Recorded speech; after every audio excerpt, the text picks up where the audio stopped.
right, so, first of all, how's it going so far? You guys having a good time? You learning some things? Connecting with some people? You feeling inspired? You feel like you can adapt? You feel like you can grow? You feel like you can prosper, right? All right, great. Well, I won't belabor the point. I will take a minute to, this is kind of self-serving, but it is what it is. I am one of the sponsors for this function, and I am actually one of the sponsors for this lunch. So, okay, let's go. So I'm going to take a minute just to tell you a little bit about me. My name is Joe Faxfield. I am the managing partner and founder of Faxfield Private Wealth. Well, we help both individuals and entrepreneurs, especially entrepreneurs, with their wealth management needs. We serve on two sides of the coin. We serve with personal investment needs and retirement planning, things of that nature.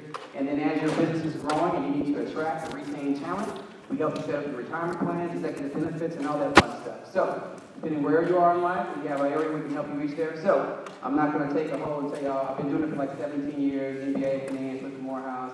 Just take the ground. I'm a sharp guy, okay? All right, anyway, so, if I can say so myself. Anyway, okay, that is enough of me pontificating about myself. I'm excited about this next panel. Speaking of Morehouse, there was a quote that a young man told me once. He said, Joe, never lie. Tell the truth, tell the truth, and challenge people to change. Now, imagine a 20-year-old telling an 18-year-old that. And that's exactly what happened to my big brother here, Ronald Falls. I don't have his bio from him, but he has had an amazing career. Goldman Sachs, Morehouse College, University of Law, COO of Post. Under management or 18 and a half? Oh, excuse me, 18 and a half billion under management, multiple startup investor. I mean, we can go down the list. He has an amazing team, and when I asked him about, because last year he came back, and I asked him about helping out, and when he saw AI, he said, Joe, I got it. So, I'm excited to introduce Ronald Falls. He is going to introduce the rest of his team, and we're going to talk about AI. Super excited. So let's give him a round of applause. Thank you very much. I want to thank you guys all for being here first. Thank you to Joe. I've known Joe Faxio for more than half my life. We had the fortunate experience of going through Morehouse College together. Before I met Joe, he was already connected to me through family. My family in Kansas City, Missouri was already part of Joe's family. So when I met Joe, he was a Casey masterpiece already, and I appreciate it. To all of you today, the lunch conversation is topical and timely. I brought some of my friends with me. First, to give you a little bit of my background and explain why I'm actually sitting here.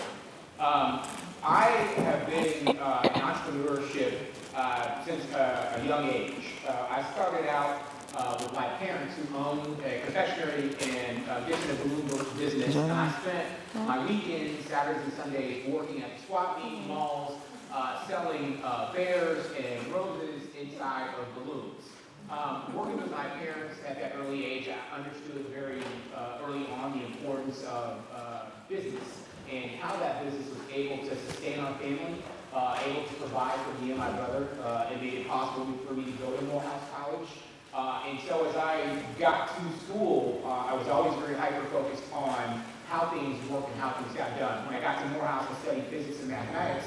But there was no entrepreneurial support mechanism at Morehouse at the time. So I ended up going to Goldman Sachs. I was a science kid that wanted to do business, and they were willing to teach me. I was willing to learn, but they were willing to teach me. From that environment, I got to go on this wild career as a lawyer, a compliance officer, a COO, a venture capitalist, and an angel investor. I got back here to Atlanta in August of 22, and the technology had kind of changed. I had left Wall Street, I was out on my own. I had started LA Executive 9, which was a strategy consulting firm. And I was doing a lot of policy work on Web3 and artificial intelligence for Fireblocks. I was general counsel at Fireblocks, who's a software provider in New York. But I was physically here in Atlanta, and I was looking for community. I heard Ryan Wilson earlier say how important community is, and I just want to hammer that home. I'm also a founding member of the Gathering Spot in Los Angeles. Oh. And I will tell you that what Ryan is doing and continues to do is actually fundamentally the only way that we're going to work ourselves out of this space that we're in together, community. So I just wanted to, kind of add that. But the other place I found was the Blockchain Center. Atlanta Blockchain Center was founded at a time where the conversation around Web3 and artificial intelligence was not as advanced, and Marlon took a chance on starting the first of its kind institution here in Atlanta. That relationship has allowed me to meet these individuals who are here on the stage with me today. And so I'll just go down and introduce them. First is Joe Lewis, the CEO of Skylark. Skylark is an engagement application that is community focused that allows gamification to engage users for rewards. And you can use gamification to do a bunch of different things, whether it's learning outcomes or participation or discovery.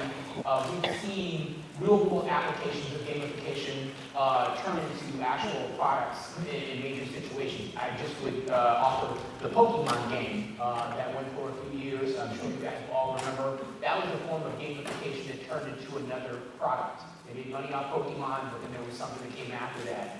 Joe was in that space, and I'll let him kind of speak to that. So we have Joe Lewis. Next, we have LaTia Williams. She is the CEO of Docuhero, Ohio native that's been here in Georgia for some time. And Tia works at the intersection of technology and healthcare. Her company, Docuhero, is focused on removing friction from the documentation, privacy, and care process for healthcare service providers that may not have the same sort of resources and access to some of the larger health groups. And that solution is kind of plugging in. And she's using Web3 technology and artificial intelligence to do that. Next, we have Dr. Ashley Scruse. This is my partner in crime. I'm over at Morehouse College Studio Startup Center.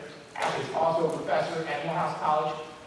She comes from the illustrious Park Atlanta University, and we are very focused on entrepreneurship in the community. Our first target primarily is AAUC because of where we are and we're casting our bucket down, but secondarily because we are products of HBCUs and we understand. Also, as Ryan said today, we are over-mentored and under-resourced. So we're trying to bring the tools and the resources directly to the students that we get most impact and turn those entrepreneurs into the next success story. So with that, I would just like to give everybody a round of applause and welcome guests. So we're here to talk about artificial intelligence, and I've got a couple of questions that I want to pose to my guests. But I also want to start with a couple of questions to the audience first. So first, to the audience, I want to ask you, any of you personally use artificial intelligence, whether in your work life or personal life, by show of hands? Wow. Ooh, amazing. Wow. So all of you are using different types of artificial intelligence tools. You're getting familiar and you're getting adept at prompting and the language around these tools. I think that's very important. And I'll tell you, a year ago, I didn't get the same answer. The number of people who use artificial intelligence tools and who are working with these tools on a daily basis in their personal lives and professional lives is rapidly accelerating. For business owners, I want you to specifically hear some of these fundamental stories of how artificial intelligence and these technologies are changing your lives, both personally and professionally. So let me tee up our guest here today. Can you share a specific story about how AI tools have impacted? Okay.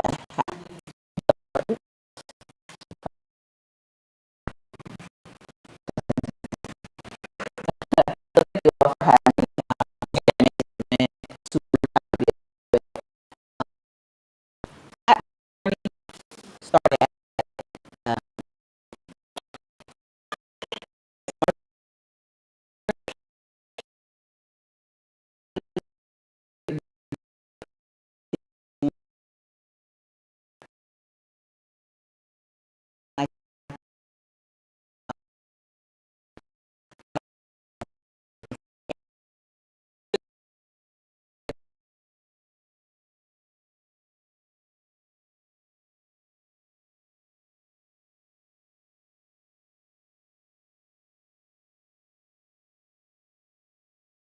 able to do.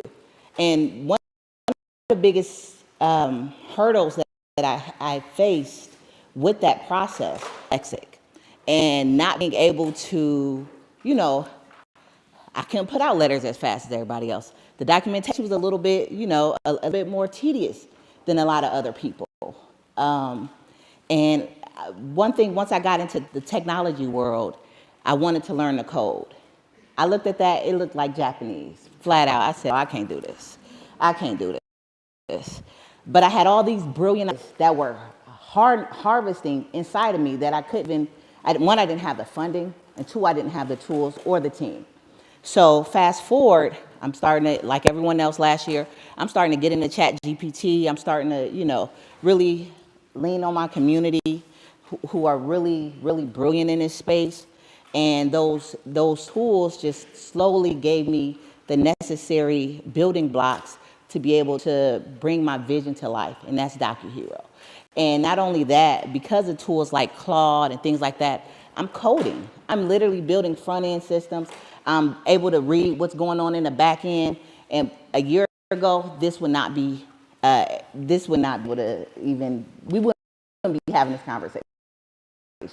So, impacting me, I'm literally changing and going to give facelift to healthcare as we know it for direct care providers because of AI. So. Ashley, I would love to pass the mic to you to ask this question next. I just want to tell you for confirmation on the signal, Tia just participated in a Pitch Fest competition put on by the Atlanta Blockchain Center over at the Wool Coin store in Ponce City Market. She won $25,000 for the idea. We talk about the challenges to funding and funding good ideas. I just want confirmation to happen when good ideas do get funded. And as Tia's overcoming these challenges to build Docuhero, I want you to behind that effort to help move her along. So I just want to say that to you. Thank you. So for me, the way that AI has impacted my life is it's actually changed the way that I learn and get access to information. So previously, I would pull up a long YouTube video, watch the video, follow the tutorial. But now I can just go straight inside of ChatGPT and say, hey, how come when I'm writing scripts for Python or when I'm building projects for clients, I'm getting these errors, right? So I'm no longer looking for somebody on YouTube to explain the error to me, but I have like a personal, like educational guide right at my fingertips that can query the internet and give me the exact reason why I'm getting that error. And so it really speeds up my production because I'm able to learn so much and so much faster in a very niche way where I don't have to take in additional information that I'm not looking for, that's not relevant to me. So it definitely speeds up production, and it's impacted my production in my professional space as well, because now when I'm building out the curriculum that I might be teaching the students, I can say, well, the students are gonna ask me why we use maybe double quotes in one space and single quotes in another space. I can already ask it and get a really good response where I'm like explaining to me like I'm a fifth grade, a very new person to this software. So it definitely guides me in creating materials and teaching other people as well. That's amazing. That's amazing.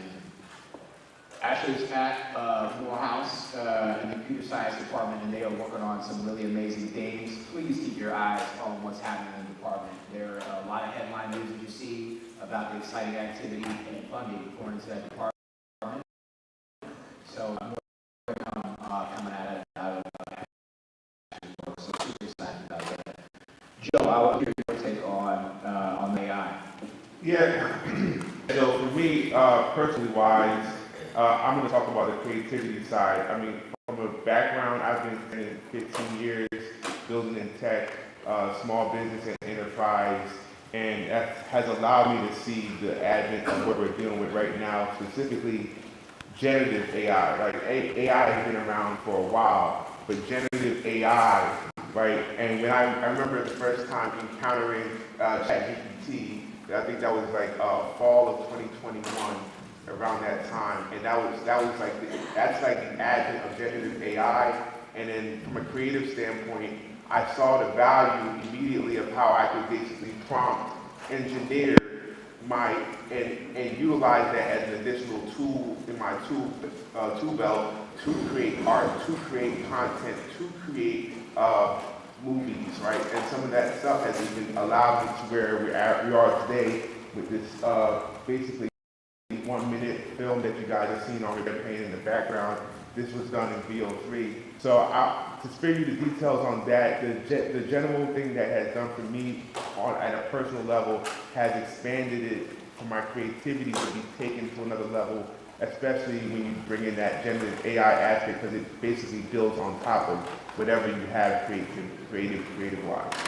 I think it's amazing that one of the things I know here is Joe's talking about starting at the stem. There's a level of inspiration that he's starting with in this creative process and then building on it. And the video you see here that he made literally is a process that has started in the context of this year. When we were working on some of our rollout for Atlanta Tech Week during the summer, one of the things we were talking about was a lack of budget. We didn't have a lot of money, but we wanted to make really engaging content to bring attention to the fact that we were going to be showcasing at Atlanta Tech Week. And Joe's creativity added to some of these tools allowed him to very rapidly create content and various forms of content that would have taken us a lot of dollars and a lot of time in another context. And we were able to successfully roll out anticipation and engagement for the panels and the conversations that we were having. But we were literally using the tools with no budget and Joe's creativity, and got a lot of. And these are the kind of things that are now in front of business owners and solopreneurs. You're expected to accelerate on some of these things around business plan, around marketing strategy, around refining what you're building. It's digging into the technical parts of the code, whether it's analyzing your go-to-market strategy. Let's talk about that. One of the things that I think is most effective for everybody in this room is that what are some of the most effective AI tools that you're using in your business operations today, and how do they help you with productivity, marketing, or accounting specifically? Joe, I'll start with you. Yeah, so you kind of see this on the screen right now. This is VO3. VO, which is a part of Gemini's, Google Gemini suite. I use that a lot. I use that mainly for my video flow. But I say video flow, but actually it's another tool called Flow. So Google's under Gemini's suite, they actually also have a tool called Flow, and Flow allows you to do exactly what you stitch multiple of these videos together to make more than up to now, I think it might be even up to 2 to 3 minutes of film. And the interesting thing about this from a productivity standpoint is that I remember, to RT's point, like this was June, we started playing heavily with this around our Atlanta Tech Week.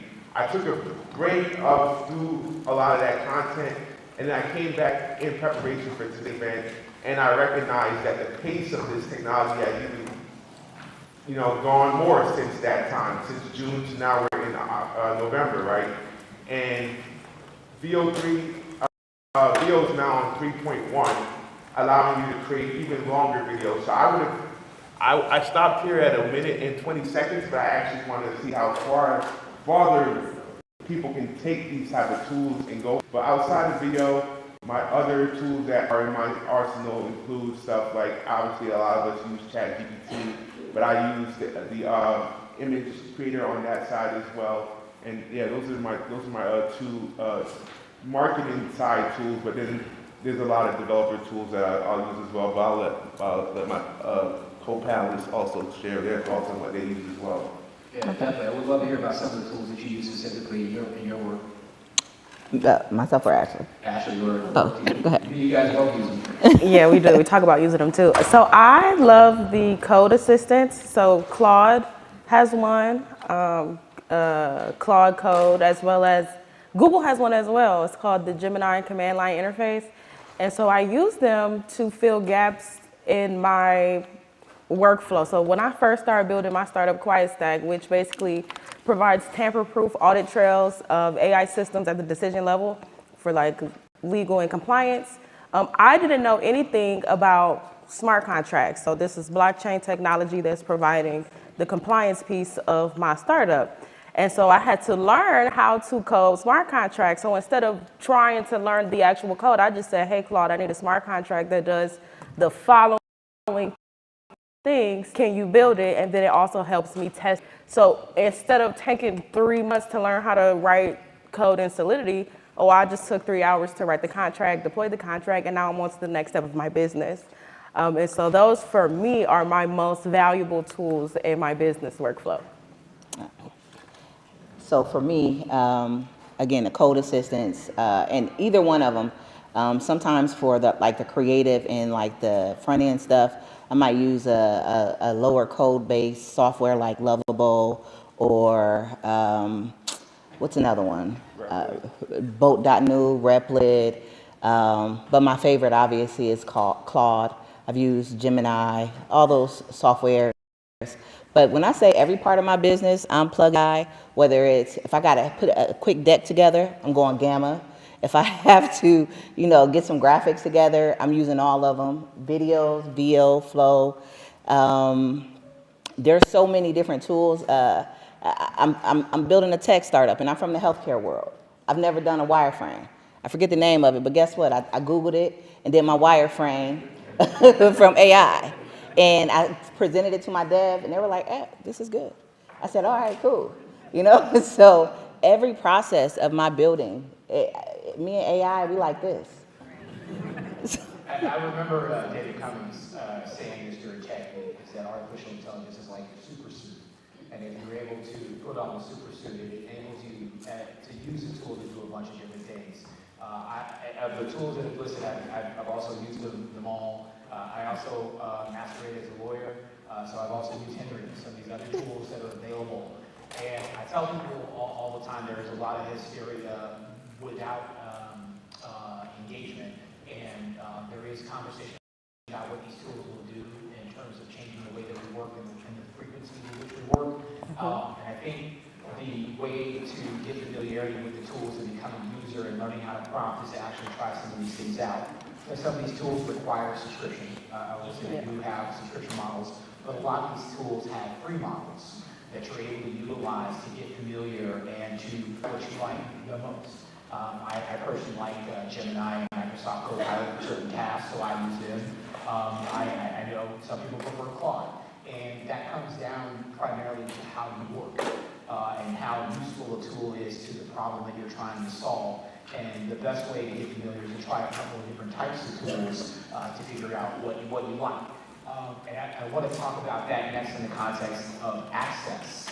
Never before have we had access to these types of technology tools as demystifying as they may be to a process. They're still very foreign in concept to a lot of us. How do you see AI contribute to the democratization in tech, enabling those with fewer resources or marginalized skill sets to build, create, or lead? T, you led into this initially, but I would love to hear you guys talk about what you feel the technology will do in terms of access for individuals and small business owners. First, I want to just highlight us. We didn't have a strong hand in building the internet 2.0 as we see it, right? With the emergence of AI and blockchain, I believe that gap will widen, and it's our duty not only to engage but also build what that looks like for tomorrow. For me, you guys see, I didn't have a technical background. I understood it, but I didn't know how to do the work.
to the school and create traditionally, but then you graduate, and these big companies want you to utilize these AI tools in order to actually produce things at a rate that is what they expect, right?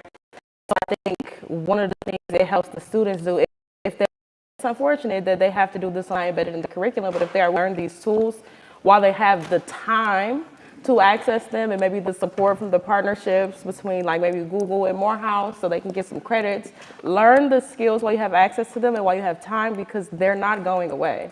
And so the fact that a lot of these companies are creating these open source models, they're not always paying for everything.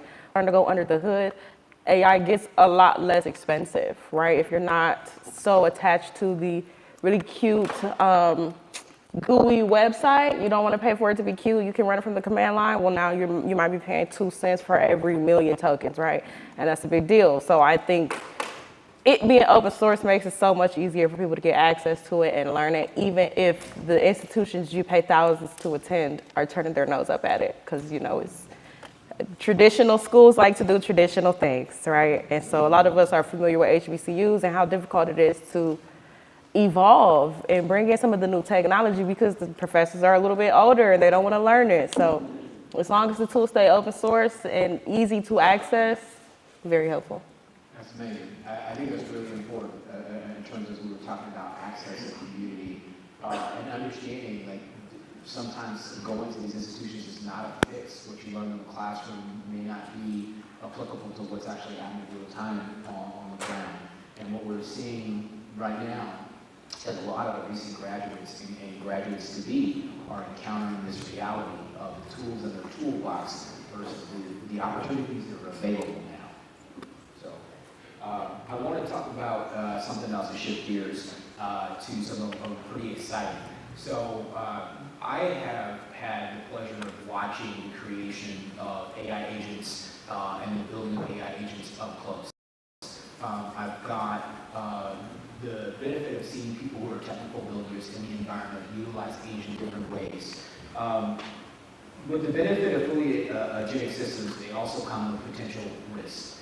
For those building AI agents on systems like maybe the Quiet Stack, what have the key lessons or unexpected insights in orchestrating those systems been?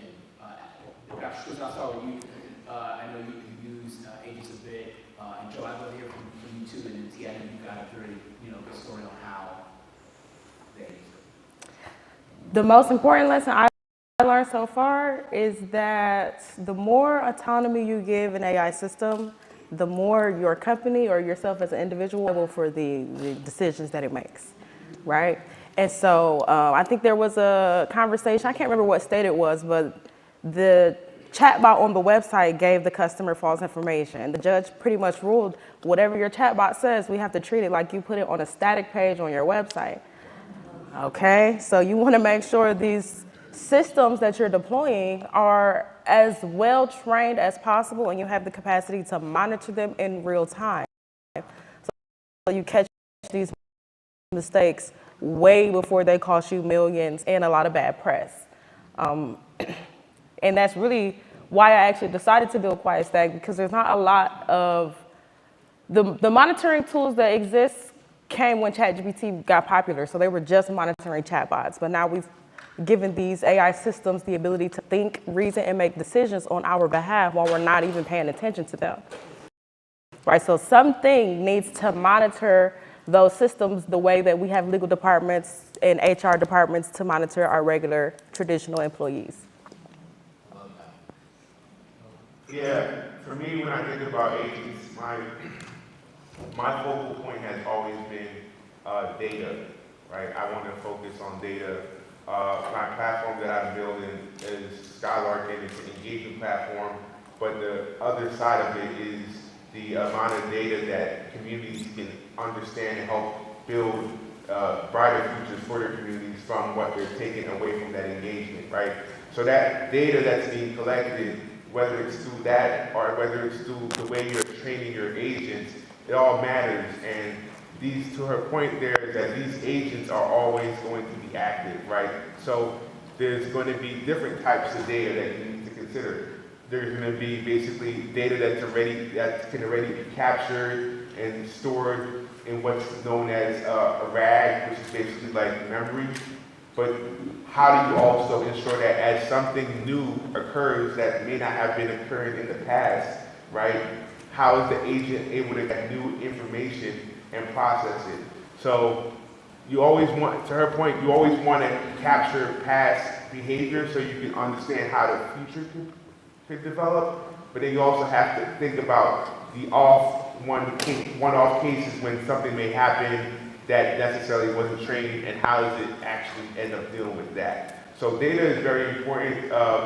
Without data, data is oil for agents. You hit on something really important, and I'm going to pass this to you, but Dr. Scruse said, when you are put out there, when you build these things, you become responsible and liable from it. So the design, the complexity, and the accuracy all fall to the builder of the company that's putting that product out there, and you have to be aware of that. So this goes into something I think is really important in the design process, ethics and identity management. In this process, people care very much about security and their identity. How can we assure ethics and inclusion in the development of applications and AI systems, particularly when we're talking about transparency, decision-making fairness, and participation of underrepresented groups who we know are misrepresented in the data sets that these tools are being trained on, particularly for healthcare and identity management? How do we ensure that happens? And I'll pass this to you, Tia, specifically because of what you're building with Docuhero, but I would also like to hear from you, Dr. Scruse, as well. Yeah, so like you said, I'm building Docuhero. And what Docuhero is, it's a voice to documentation system. If anybody here is in healthcare, we know how tedious and how heavy that compliance and documentation piece is for your job, right? And so you speak it, you document it. But then we also combine the on-chain immutability of blockchain technology to timestamp for that 100% verification piece, right? How we accomplish this is through a lot of agentic processes, Quiet Stack being one of them. But so the security part of the agentic process, I believe it has to be from the software that you build. It has to already be built into the software. For instance, a lot of the agents that we're building with, we're using a lot of the Google software, agent-to-agent software. Now, Google does say that they indemnify you for some of that decision-making, but how much, right? And so in order to really govern and monitor what that agentic process is doing, you need software like Quiet Stack, essentially, that's letting you know what that decision-making process is from the beginning. Then also you need blockchain technology because of its open source nature, so that when it comes down to what's being built and what is underneath the hood of that code, we have full visibility because of the open source nature of blockchain and Web3. Essentially. Okay, so Tia touched on a good point, which is that Google does this thing where they'll say, hey, if you need to create an agent that is HIPAA compliant, you can work with us, we'll cover that part for you. So that's really nice. In terms of security and ethics and understanding the bias, I think the best thing we can do is just collect the data on the decisions being made and log it and have it. So it's like security cameras, right? So if a company deploys an AI agent that has a bias against the Black community, and somebody is affected or a large group of us is affected and we want to sue them, well, now there's this tamper-proof audit trail that says, hey, this company knew this AI agent was making these biased decisions 6 months ago, right? And so now you have a much better legal standing to say, hey, these companies are doing this thing and we have the capacity to hold them accountable because they're no longer blaming those decisions on the black box or on this software that we can't go into. We don't know what's going on under the hood. No, now we know what's going on under the hood. And it also will help a company. So like, for instance, Docuhero, if for whatever reason one of her customers or one of her agencies wants to sue her because there's a mistake on their end, now Tia as a business owner has legally compliant documentation to go into court and say, hey, actually that's not what happened. We did what we were supposed to do and they made a mistake on their side and we've told them over and over again, you're not supposed to use our software like that. So it creates a space where people can start holding each other accountable. There's all these questions about what do you do or who do you sue when an AI makes a mistake, right? Who do you sue? Well, now you have the log to say, well, you decided to be responsible for this software. And there are even policies by insurance companies that say if you want to get some AI coverage, then you absolutely have to show us a tamper-proof audit log of the way your AI agent makes decisions. There's also AI acts that are being passed in Europe that say the same thing, and those fines can be as high as $40 million, right? And that's not even including the money it's going to cost you to fix that mistake and then redeploy that agent, on top of the customers you may lose because now your customers don't trust you anymore. So just making sure that we create the systems and the software to protect not just the communities, but also the business owners in an unbiased, fair way, I think is the best way to move forward with security. And ethics is a little different, right? That's a different conversation, but security and trust for the community, yes. So I will add this, as a lawyer on the stage and someone who works in the regulatory space on Web3 and artificial intelligence, I will tell you this is probably one of the most important conversations. In the last year, we've watched the things happen with sort of the Web3 blockchain things in America. We saw FIT21 turn into Clear Act. We saw stable coins come into vogue. We've seen what the regulatory response can mean for the industry. In just a few short months, we've seen the evolution of crypto and AI technology and the proliferation of that because of policy change. And so as AI policy, privacy continues to mature, you're going to see new things happening, new opportunities to build, and sort of new ways to collaborate. And I want to talk about that next, and engaging the next generation. And what advice would you give to business students, MBA students, technology students, or non-technical students who may have gotten here with the tools? What would you encourage you to do in terms of adopting? I'll just re-echo what was kind of already said. Just try it out. Try these tools out. The fact of the matter is that they don't all do the same thing, right? And there's platforms like Hugging Face that have hundreds, if not thousands, of models that you can explore to find something unique that you need AI for, right? And that being said, you'll find a purpose for these various points. ChatGPT does certain things better than Gemini. Gemini does certain things better than ChatGPT. You won't notice unless you start getting your hands dirty. And you're at an opportune time. I just mentioned the fact that generative AI is a subset of AI. And that subset of AI, generative AI, has only been taken off since the inception of ChatGPT in the last couple of years, right? So just think about the fact that we all saw the spaghetti video with Will Smith with his face falling all over the place. And then a year later from that spaghetti video of Will Smith, there has been tremendous amount of progress made to stuff where you see like this is it's almost indistinguishable from what's real and what's not real. So not being in the space is actually holding you back from being able to help yourself to determine those differences. So definitely I would say get your hands dirty because that's 100% important. For me, I took a look within. We're like, what do I want to do? What do I want to build? Now that I have these tools, you have a superpower now. So took a look in the mirror and said, if you could be the change that you want to see, what change is that going to be? What's going to be that impact that you're going to leave? And looking at where are my shortcomings in order to make this happen?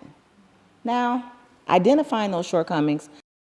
Now, how can I use AI to make those at least as equal as my strong suit, more powerful than ever? And those were the questions that I asked myself.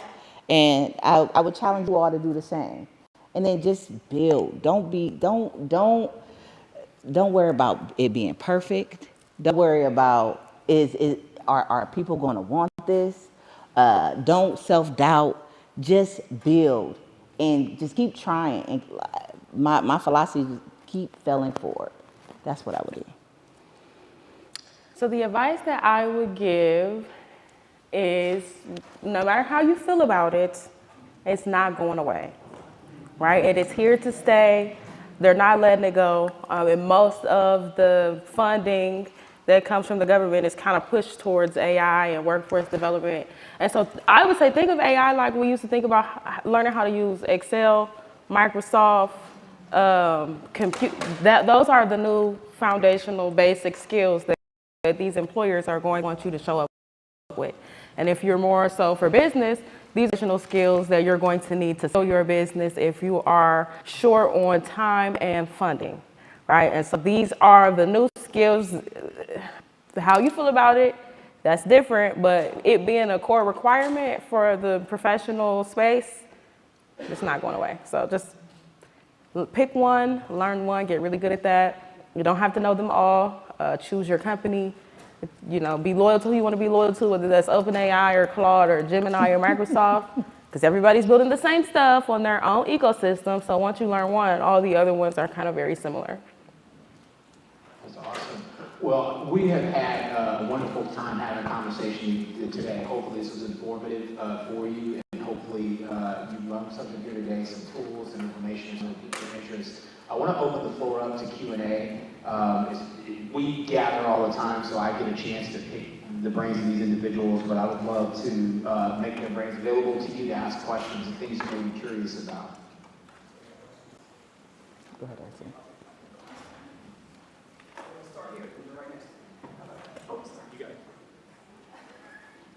Hi, thank you for this. This has been awesome.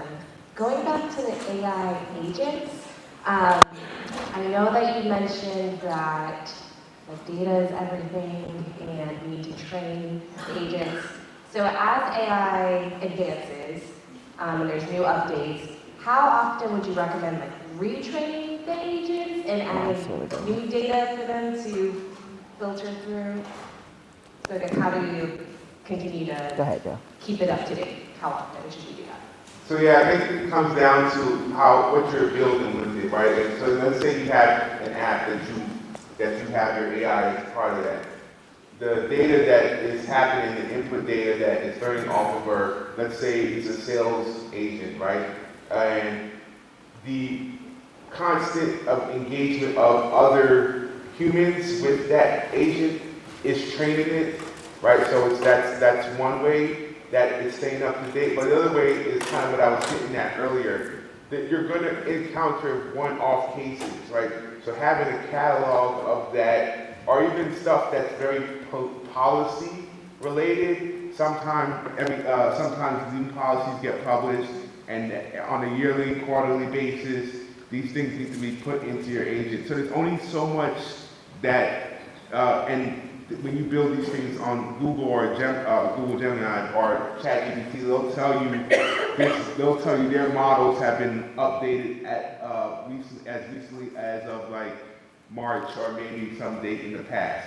Knowing that, that then becomes your threshold to, if it's public information, I need to train you on information that's past that date, or if it's private information, I need to give you that as well, but then also knowing that some of this is just going to be real-time learning as well. So I would just say if you've built a specific agent for a specific use and you are monitoring that agent and you start getting queries from your customers you did not intend on getting when you built the agent, it's time to train the agent again on the new things that your customers are looking for. Yeah. That's it. Yeah. Yeah, I work for a major pharmaceutical company, and our IT department has banned us from using outside AI, and we can only use the internal AI that has been launched.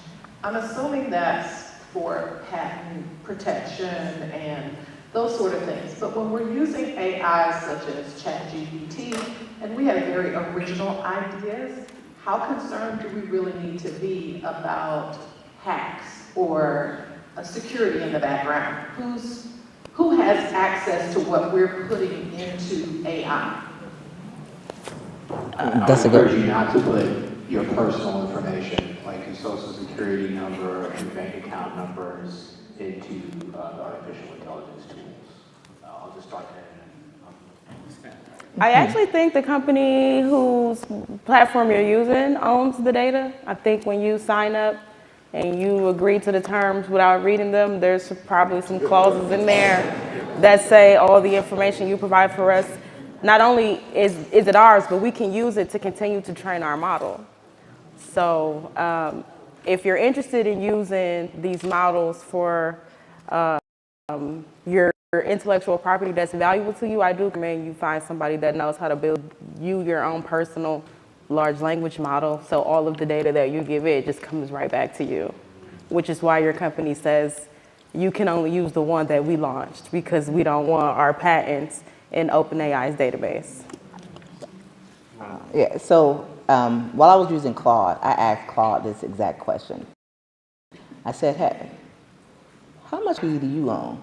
And it began to prompt me and let me know that what you're building, you own.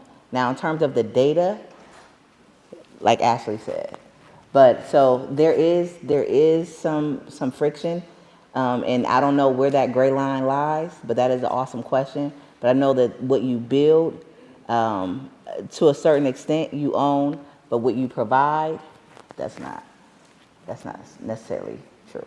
So. Yeah, I wanted to just come from it again, because it's generative AI, right? So providing data, to their point, that's like your IP, but what comes out, it's not always 100% the same for everybody's same input, right? So I can put the same thing in, I'll get like 10 different responses. That being said, you may be building a storyline, you may be building a blog post, and you may be concerned about the output. How can I, take ownership of the output? I think there's been different regulations but there hasn't been any solid thing output in there. I think many times that in those cases it's best to consult like a lawyer prior or someone in the IP space, because what you put in may be your IP, but what comes out, you may also want to take ownership of that as well. And knowing where you stand with different platforms, they tell you whether or not your output can be, protected or not. So it's between lawyers and the platform itself and the output protection, I would be looking at that. That actually asks the first part of my question. I'm Shauna. I'm a psychologist and a therapist, and if you know a lot about AI, you know therapy is one of the contentious spaces in which it's entering. I love using AI, but a lot of people are saying that, like a lot of colleagues are saying, by using AI, you're training yourself out of a job. Soon AI, you're basically giving AI all of your intellectual property. It's going to be able to do your job without you. Obviously, I don't think that's 100% true. But can you speak to those fears and those concerns? The example I always like to use is a long time ago when you wanted to call somebody on the phone, a woman was somewhere unplugging an auxiliary cord from one hole and putting it in another. And then we created the landline, or the phone that used to be in the car, or the big briefcase. And then they created the landline, then they created the cell phone. So in each industrial revolution, people are afraid for their jobs, but jobs are going to get lost and jobs are going to get created. So somebody is going to need your expertise to train the next AI model that may take your job, right? They still need you. And a lot of humans don't want to go to therapy and talk to a computer, because half the reason we need therapy is because we always on the computer. So I think you okay. Half the reason we need therapy is because we are always on the computer, not the computer. So I was just having the same conversation with my dev. I believe it was Monday when we were driving. And I did all this amazing coding, because I'm such a genius now, because I'm using AI to code and I'm building all these beautiful things. And I broke my code probably 3 times. And so the third time is like, okay, I need to get a dev in here. And his conversation was, with all this coding, they're not going to need me anymore. And I said, I had to run to you, because the more we think we know, the more we know that we don't know. And now I need more quality coders to be able to read all the stuff that you're building. I said, look, there's a whole population that's about to get out here and start building amazing things, and we don't know what we're doing. The need for really good software engineers and devs are going to be exponentially higher, I believe, because of AI. So, and that same thing goes to, like Ashley said, when the horses and carriages came out, they literally started to like rally and protest and you know, and really like knuck up against the government. And then the automotive industry came in and they were like, oh, we have all these jobs. And so this has just been the natural cycle for every new emerging technology, even the internet. The internet, what are we going to do? Look how many millionaires were made throughout the internet. So same thing with AI. I'll just add one thing, and specifically for your industry, physical AI, right? Or physical data, rather, right? Only so far these platforms in its current state, when people think about, is it going to take my job, right? That they can even think about doing right now, right? For somebody to have the emotional connection with their therapist, right? That's not something that from a physical, emotional state that AI is going to be able to replicate, because it doesn't have the physical data that, you know, we share as humans on a social level, right? So it's always important to recognize that, because some people, the fear is delineated by your amount of what you know at the time, right? And we have been able to use tools that are trained highly on the data of the internet. But when it comes to interpersonal relationships, social engagement, and, you know, physical data, it's still far away from that. And that's where companies are now starting to explore, where how do we get in, not even going on the rabbit hole of digital twins, right? But how do I start to almost have you with a companion AI? That way, as you move throughout your day, I'm understanding more about how you feel in the morning, how you feel in the afternoon, how you feel in the evening. That way you can, if they even are going to be able to try and capture that data anytime soon, and start that level of tracking. To add to this, one of the other things is about the uniqueness of what you do. Your experience as a professional is very unique to what you do when you're engaging with your patients, and the way that you use an AI tool is very different from another professional who's also used it. Me and Joe sit side by side and will often be working on similar things.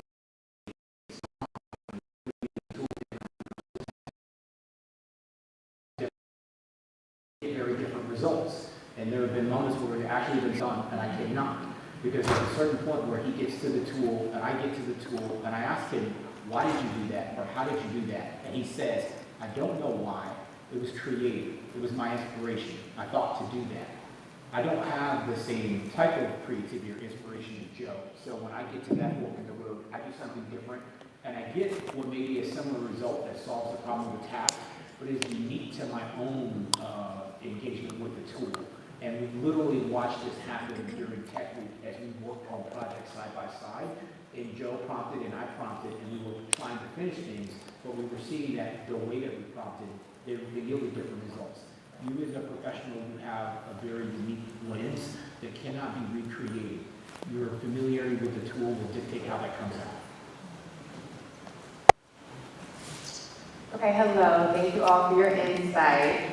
I did want to circle back to kind of the ethics of it all. You guys touched on it a bit. I do use AI, but the ethics around AI is something that really bothers me. We're learning more about the ethical and environmental costs of AI, like energy use and how many of these data centers are being placed in your Black and low-income communities and are extremely toxic. And so I know one of you mentioned that AI is, the future of business, is where we're going, and it is what it is, but it is hard for me to turn a blind eye to that, especially when it's affecting my community. And so, as you guys begin to scale your businesses using AI, and a lot of the business owners in here want to do the same, how are y'all thinking of the ethics of it all? I got a quick response to that. Because if I'm making a decision at an independent level, right, if I'm going to answer just that, because the broader conversation is the open AIs of the world, right, the Teslas of the world, the Microsofts of the world, they're making those decisions to put data centers where, but if I know I can make an individual impact, there's what's known as local AI models, right? And Dr. Scruse made mention of this earlier, but when you know that you can basically bring a model locally and run it on your own machine and your own resources and basically cut costs, one, but also it's like recycling in that part, in that regards, right? You're doing what you can on your behalf to lower the cost or lower the impact to the broader community. Go ahead. This one keeps me up at night sometimes because AI is exciting.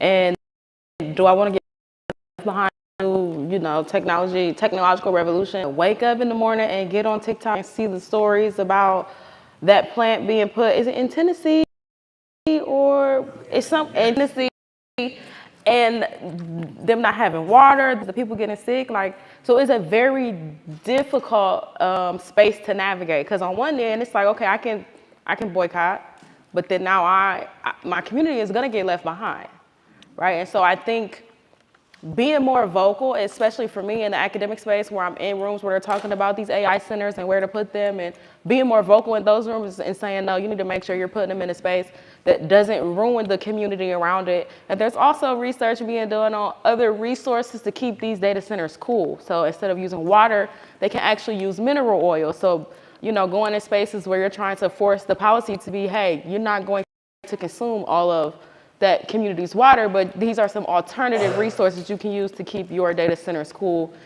right? And so to me, that's the best thing I can do is if I'm going to use the AI, I need to also be very vocal about the destruction of that technology to my community and try my best to make sure that it's not something that is constantly accepted and continues for the next 50 to 100 years. I want to say that is amazing, and we just had an election. There was just an opportunity to participate in a conversation. There's an election that is coming up a year from now, and you're in Georgia, a place where the data centers and the technology and the corporate 100s are coming to build.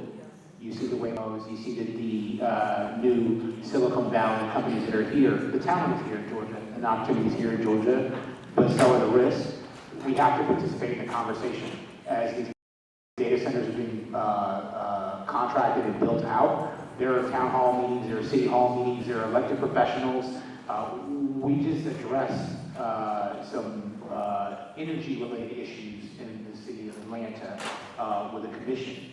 This is actually how you change those things. Those bodies and entities that make these decisions that impact you environmentally, we have to hold those people accountable, and we have to make sure those people are answering just as these cities are being built out, because we see it happening. The data centers are already here in Georgia, and more of them are coming. Nuclear power plants have recently being constructed here. The offtake is going to go somewhere. More is coming, so we have to get very active in that conversation. I just want to thank you guys all and turn it back over to Joe. Thank you so much. I'm sorry for like the standing. Thank you, Ronald, and we appreciate it. You guys listen to the right there. Just for you, so thank you on behalf of Emory. Before we there's something I have to, y'all can go, but for everybody leave. Thank you again, but I was saying, Oh, wow, that was so really I got to thank our sponsors, Emory University Alumni Association, Rollins Schools of Public Health, Trans World Business Advisors, Atlanta Black Chamber, Black Steel Private Wealth, Nicole's Catering, Jones Prof LLC, Get Source, RCN, Carter Hill, More Marketable, WSI Digital, Dancing Goats, Tax Law, and LLC. Thank you to our sponsors. Our next step,